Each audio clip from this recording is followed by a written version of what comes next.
AP assembly budget సమావేశాలు 24 నుంచి ప్రారంభం కాబోతున్నాయి. మార్చి 3న అసెంబ్లీలో 2025-26 ఆర్థిక సంవత్సరానికి వార్షిక బడ్జెట్ను ప్రవేశపెట్టనున్నారు. అయితే సీఎంకి ఇచ్చినంత సమయం తనకు ఇవ్వాలన్న జగన్ వ్యాఖ్యలు సరికాదన్నారు స్పీకర్ అయ్యన్న పాత్రుడు. ప్రతిపక్ష హోదా కూడా లేదనే విషయం గుర్తుందా లేదా అని ప్రశ్నించారు.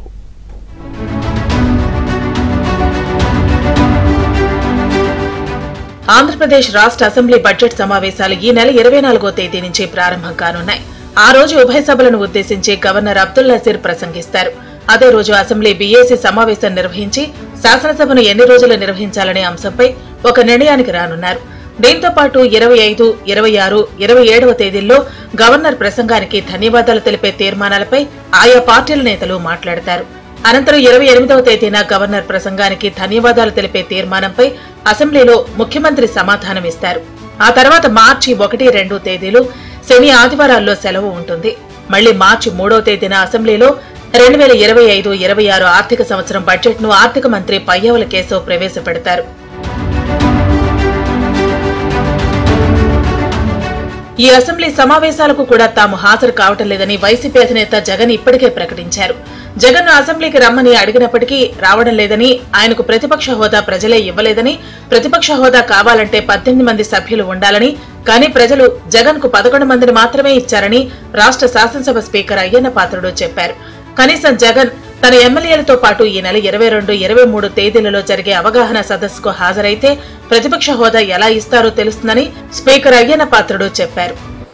మీరు రావాలని జరిగింది ఆల్రెడీ మీరు రికార్డెడ్గా మీ దగ్గర కూడా ఉండదు, చూడండి సార్. 3 టైమ్స్ మాట్లాడా, రావట్లేదు అతను.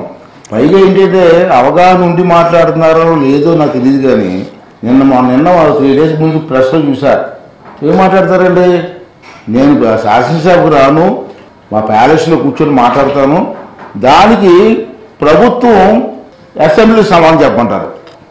ఇది ఎక్కడన్నా భారతదేశంలో ఎక్కడన్నా ఉందా? ఎక్కడన్నా అతను ప్యాలెస్ నుంచి మాట్లాడతారట, మంత్రులందరూ కలిసి అసెంబ్లీ సమానం చెప్పాలట.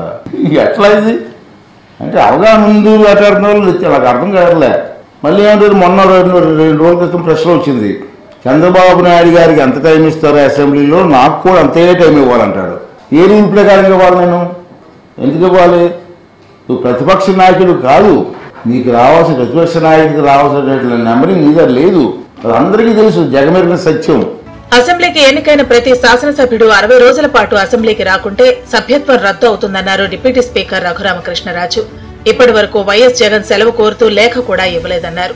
ఎన్ని సెషన్స్ అని కాదు, కంటిన్యూస్ గా 60 రోజుల పాటు శాసనసభ సమావేశాలకు అనుమతి తీసుకోకుండా డుమ్మా కొడితే వారి సభ్యత్వం రద్దు అవుతుందని రాజ్యాంగంలో ఆర్టికల్ 190(4) మీరు ఇప్పుడే ఏదో ఎవరొకరు ఫోన్లో వెరిఫై చేసుకోవచ్చు, అందులో చాలా స్పష్టంగా రాసి ఉంది. సో దాన్నే ఇంప్లిమెంట్ చేయవలసిన బాధ్యత సభ మీద ఉంది. అంటే శాసనసభాపతి గారు 60 రోజులు దాటిన సభ్యులు ఎవరున్నా సరే సభలో ప్రవేశపెట్టాలి. మరి వీరిని చట్ట ప్రకారం వారు ఇన్ఎలిజిబుల్ అవుతారు. అక్కడికే వారు డిలే కండోన్ చేయమని రిక్వెస్ట్ పెడితే సభ అనుమతిస్తే ఆ డిలే కండోన్ చేసే అధికారం సభకు ఉంది. అదర్వైజ్ కంపల్సరీగా 60 రోజులు దాటిన వెంటనే శాసనసభలో దాన్ని ప్రవేశపెట్టాలి. That is mandatory. ఎలా కోరలేదు, లీవ్ లెటర్ ఇవ్వలేదు.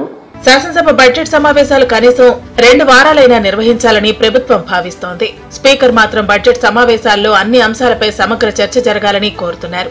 ఈ నేపథ్యంలోనే బడ్జెట్ సమావేశాలు 15 రోజుల కంటే ఎక్కువ జరిగే అవకాశం కూడా ఉందని అంటున్నారు. అయితే ఈ నెల 22, 23 తేదీలలో శాసనసభ్యులకు అవగాహన కార్యక్రమం ఏర్పాటు చేస్తున్నారు. లోక్సభ స్పీకర్ ఓం బిర్లా ఈ నెల 22వ తేదీ ఉదయం 10 గంటలకు అసెంబ్లీ హాలులో ఈ తరగతులను ప్రారంభించనున్నారు. చట్టసభల్లో అనుభవం ఉన్న నేతలతో వీరికి అవగాహన తరగతులు నిర్వహించనున్నారు. 23వ తేదీ ఉదయం భారత మాజీ ఉపరాష్ట్రపతి వెంకయ్యనాయుడు అవగాహన తరగతుల్లో పాల్గొని చట్టసభల్లో అనుసరించాల్సిన తీరుపై శిక్షణ ఇవ్వనున్నారు.